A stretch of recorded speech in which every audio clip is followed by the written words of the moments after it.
Hi, I'm David Molapo, your host for this wonderful program, NGL, the next generation of leaders. We believe that leadership is serious, that leadership is needed, particularly at times like this. And one of our guest speaker today is Dr. Daniel Mokwena. He's a leadership expert. He travels with ICANN all over the world. And today he will give us some valuable insight from his perspective on why leadership is important. So Dr. Dan, good to have you, my brother. Thank you. Thank you so much, my brother. Thank you. First of all, before we get into this leadership thing, let's talk about the man. Who is Daniel Dida Mokwena? Dr. D, thank you so much. I love that Dida part. It's a nickname and it makes me to be so unique. But Dan Mokwena is a guy who was born in Mabopane, and I grew up in a Christian home, attended my primary school, my high school, and went to TUT and dropped out there after the death of my father. Then after that, I started a career in car theft. I became a hijacker and a car stealer. And it took me 10 years in that life. And living as a hijacker and a car stealer, I just wanted to belong somewhere. Because, growing without a father, you don't have a right role model. And, that alone derailed my destiny. And it made me to become, this hardcore criminal, stealing cars from South Africa, taking them across the borders of Africa, Botswana, Zimbabwe, up to Zambia. And those cars were taken by, a cartel that was selling cars, into Egypt. And, that's how my life almost got messed up. And, until I had an experience of being born again. Then after being born again, I started being unemployed because of the skills that I had at that time. I could not use them anywhere. Then, well, you could use them, but you'll go back to jail. Yeah, it will take me back to jail. Yeah. Then I think it took me 4 years, studying to try to understand what salvation is all about, learning all those things about Christianity, and with people, ostracizing you because of knowing where you come from. And, I got a job for, I was working for this company for waste management. I worked, I think, for 3 years for that company, until I had to complain to God that the money that I was earning there was too small. And the Lord said, sow a seed. Then I sowed a seed, and the seed was the whole salary, actually. I sowed that seed, and out of that seed, a miracle happened. A year later, we were doing a marriage seminar in a hotel in Murulasan. Then a couple came and did the session for us. I was supposed to be the program director on that day, and I was tired because I was doing a program directing for another company the previous night. So I connived around for somebody to take the program from me. But unfortunately, the lady fell from the stage, and she nearly broke her arm. And I had to take over the program now. After taking over the program, when the program was done and finished, the guy who was the speaker on that day, he says, the Lord showed me something that you and I need to connect. And I'm sitting in front of that guy right now. And, that was a miracle for me. Mm-hmm. From that one-time seed, it changed my life completely. And, me coming into ICANN, it changed my life completely. And, I started traveling the world. And one of the things that I've learned out of that was, when I came into ICANN, I thought that I came into an employment. Little did I know that I came to a school, because of most of the development that happened in my life started exactly from that time. There's the School of Leadership, coaching, mentoring, facilitating the Center for Fathering in Southern Africa. All those things I've learned in ICANN. And I'm so grateful for that because of, God knows our hearts and He knows our journey. And for me, it was just a turnaround of my life. And I used to hate the Dida I used to be. But coming into ICANN and learning all the things that I've learned out of, this institution, this organization, it sort of helped me to see the grace of God.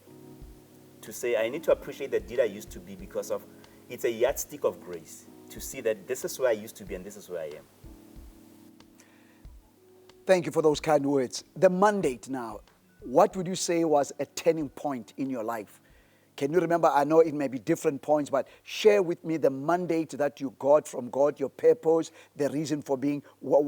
Can you remember the instances and elaborate on that? You know, the devil is so smart, and a lot of people don't understand that the Bible says he has wisdom, but his wisdom is perverted. When I used to steal car, I had passion for that, for stealing. And I had people that I was mentoring as well, teaching them how to steal cars and to do it in such a professional way that, they cannot be caught.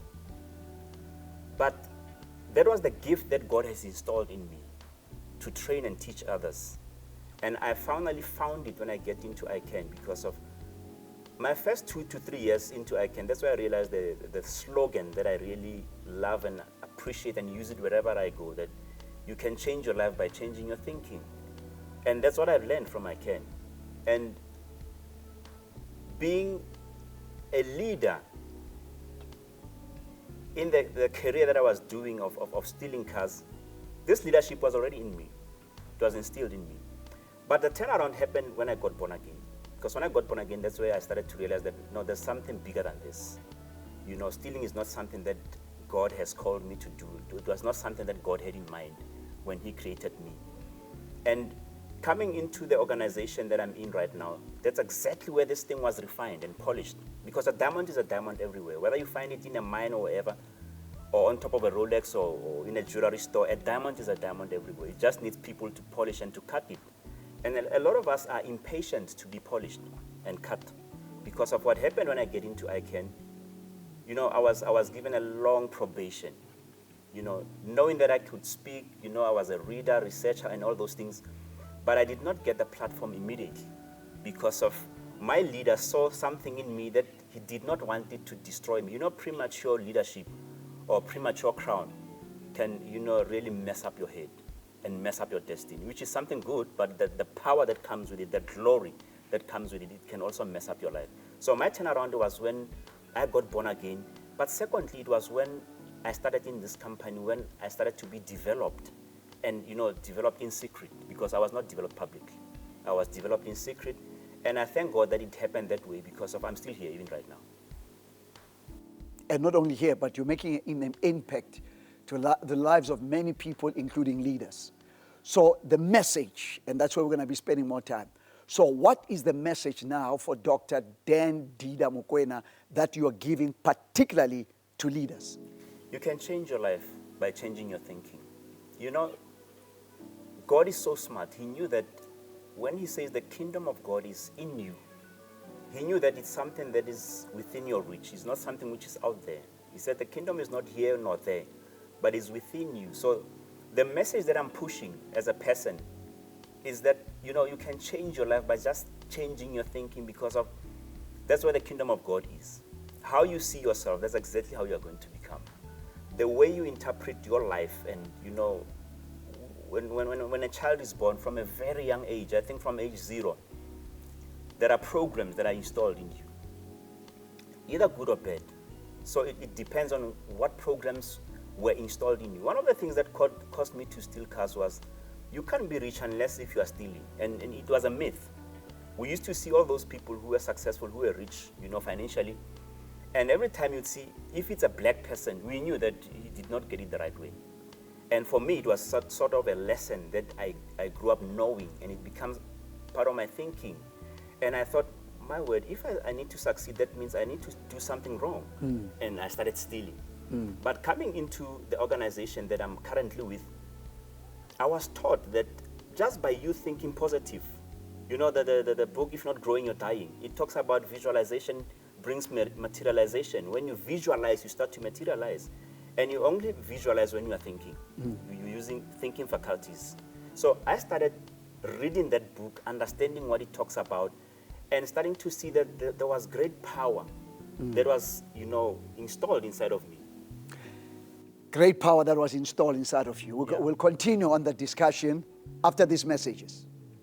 Welcome to NGL, Next Generation of Leaders, where we inspire, empower, challenge, and confront you so that you can become a better leader. With us today is a leadership expert from ICANN, traveling all over the world. He told us about when you change your thinking, you change your life. Dr. Daniel Dida Mokwena, give us some powerful, practical tips in leadership on how we can apply what you've just said. You know, the thinking aspect. Leadership starts from within. Leadership is the ability to find your niche. When you find where you rightfully belong, then that's where you start to develop yourself. Because until you discover your lane, and you like to say that to me, to say, find your lane and stick to your lane. Once you discover that it's a niche, it's a hole that nobody can fit except you. So leadership is the ability to lead from within. And leading from within is when you find your lane, finding your space, and you develop yourself in that particular space. So the first thing to look at is not who to lead, but where to lead. Because everybody's a leader. Some people, they lead in their homes. Teachers are leaders. Pastors are leaders. Everybody's a leader. But the thing is, where do you lead? Find the place where you lead. And you see, that has been our challenge as leaders. Because some of us, you think you can only lead from the top. Yes. But I know that if we have to have a second program, we'll do that.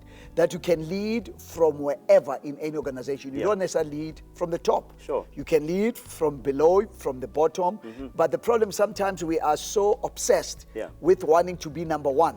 But you can also be second and be satisfied as a leader. Because at the end of the day, you're leading. Yeah. So explain that concept. Let me use a car as an example. You have your front wheel drive and your rear wheel drive. Some people can lead from the front, which is the front wheel drive. But you have a rear wheel driver, the power comes from behind. You are leading, but you are still behind. Nobody sees you. Let's use an example of a building. When you build a home or whatever house or office or whatever that building that you are constructing, it starts with the foundation, and nobody sees the foundation. But the height and the longevity of that building depends upon its foundation. And those are leaders who are leading from behind. They're not seen, but they're there. You see their influence, but you can't see them. So, you know, leading from within is the ability to start by leading your appetites. Let me put it that way. I just want to make it as simple as possible. Please, go ahead. You know, leading your appetites. If you can't control your own appetites, you know, your appetite for food, you know, for sweet things and whatever, you know, the nice things of life. If you cannot control that appetite, then you can't control yourself. Those things are controlling you. So they have taken leadership.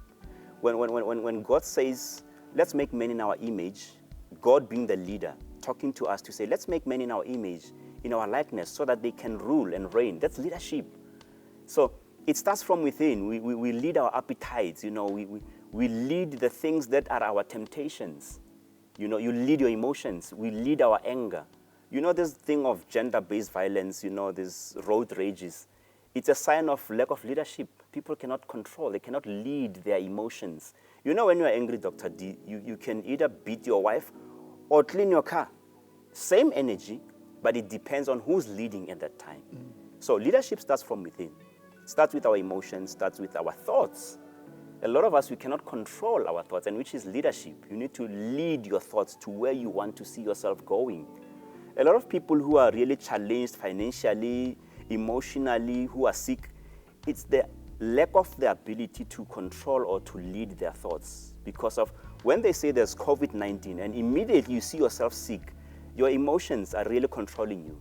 That imagination, that thought is the one that is controlling you at that time. But you can take control and leadership and say, no, I won't get sick. And that's leadership. And a lot of people, they think of leadership as a position that you have out there, and which is not a problem. It could be a position because of when you appoint somebody into a position of leadership, that's where it starts. But it does not have to end there. It has to grow.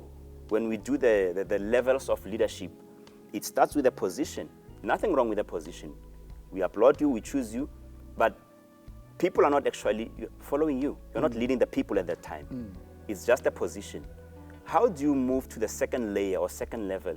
Is when you start developing relationships with those people. And by the ability to develop relationships, that takes you automatically to the second level of leadership, which is permission. Now, these people, they give you permission for you to lead them. You're not longer forcing yourself on them. You are not pushing them. You are not controlling them. They have given up their power and authority. They've submitted it under you. And that's the second layer of leadership, which pushes you to the third layer now, whereby people can start producing because of now there is this relationship that you have with people. So, you know, when people are doing, it's just a sign that the person who thinks he's a leader is not leading these people. They are the ones who are leading at that time. But when you see people, you know, leadership basically is the ability to make tough decisions. And I've seen you doing that. I'm putting on the spot right now. I've seen you doing that. When things were, you know, the book that you've written on taking charge during difficult times, I've seen you going through difficult times.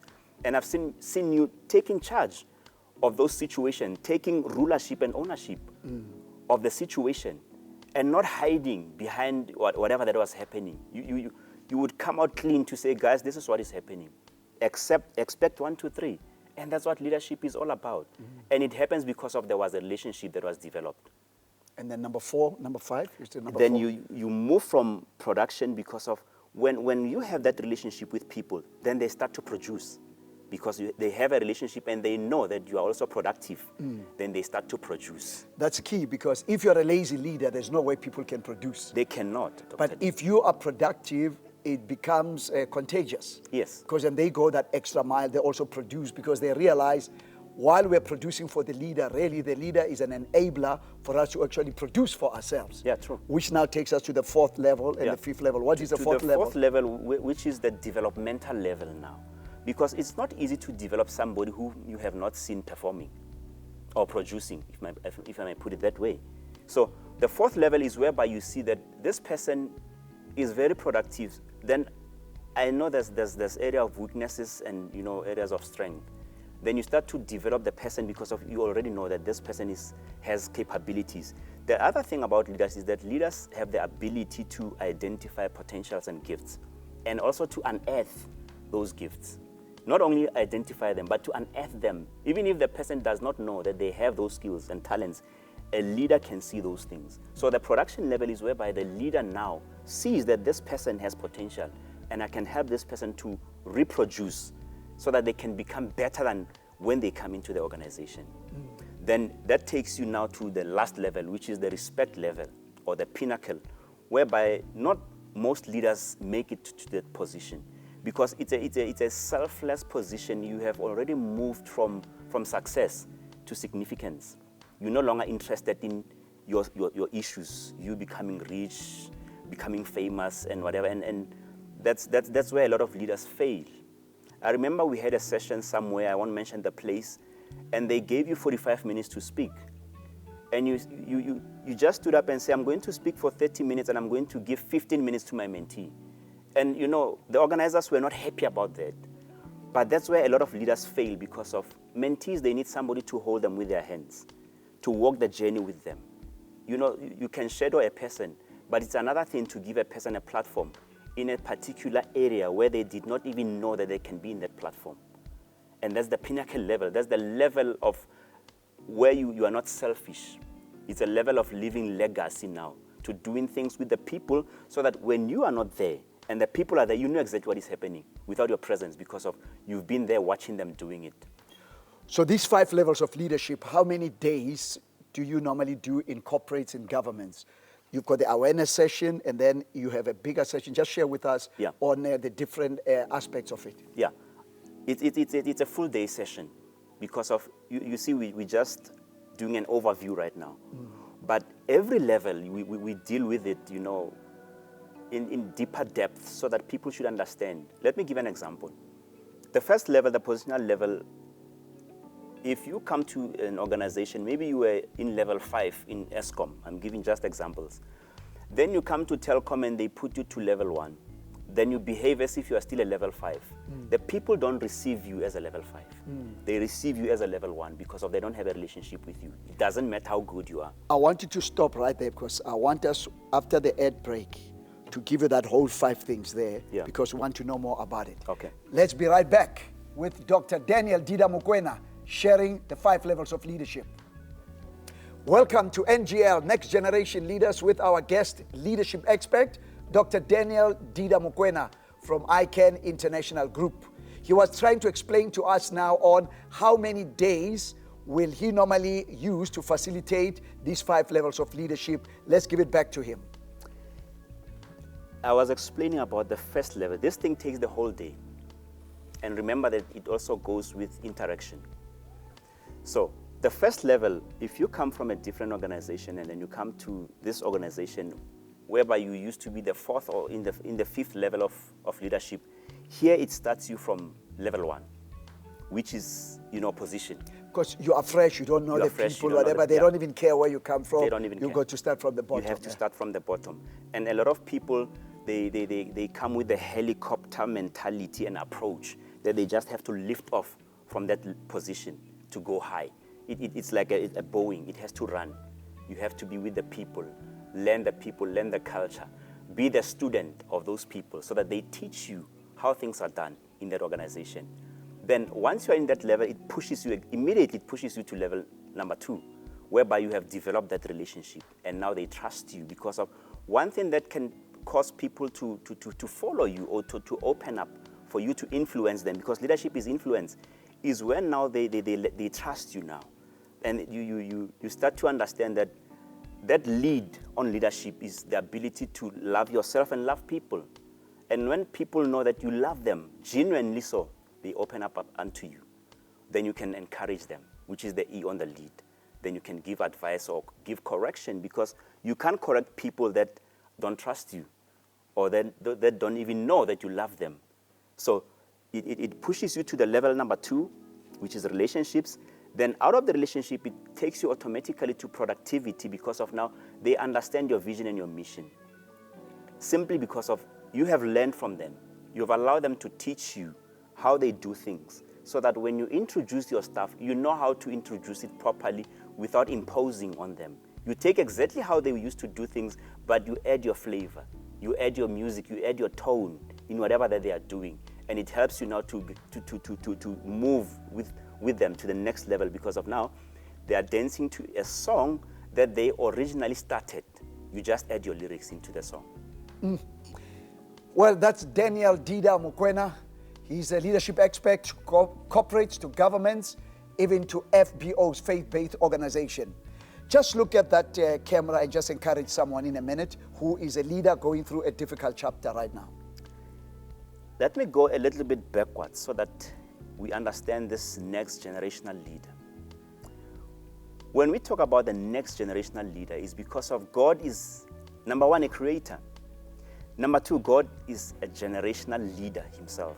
He leads through generations. He will tell you, I'm the God of Abraham, Isaac, Jacob. So God deals with generations.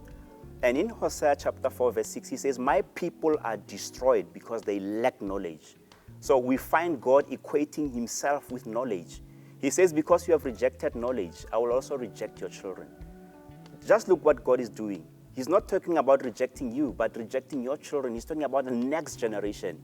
So if we as leaders are not going to be challenging our own children or our youth to become better than us, already that next generation, we have lost it. So it's going to be a series of generational ignorance that is going to drop us off. So if you are going through a challenge right now, seek knowledge. Learn to develop yourself so that when you have that knowledge, you can pass it on to the next generation.